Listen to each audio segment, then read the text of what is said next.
How does pulsed electromagnetic field therapy work? PEMF. Pulsed electromagnetic field therapy directs powerful pulse energy waves at low frequencies that pass through the skin and penetrate deep into muscles, bones, tendons, nerves, and organs, increasing the cell's energy and stimulating its natural repair mechanisms. These waves are painless and quickly pass through the cells in the damaged region, increasing the spin of the electrons contained within them. This increase in cellular energy helps to heal damaged tissues, relieving pain and stimulating cell growth.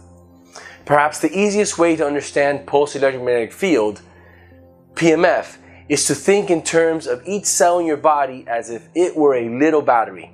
Like with any battery, sometimes your cells become tired and worn, whether due to age, stress, overuse, or damage, making it more difficult for them to fight off any type of potentially damaging force or illness.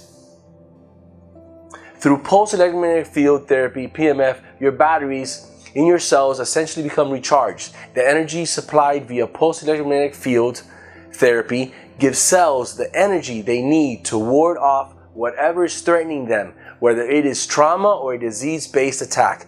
This makes it easier for your patient's body to restore its healthy naturally, simply by using the electrical currents and impulses that are already interacting within and throughout their cells. High-powered PEMF is like a battery recharger for your depleted cells.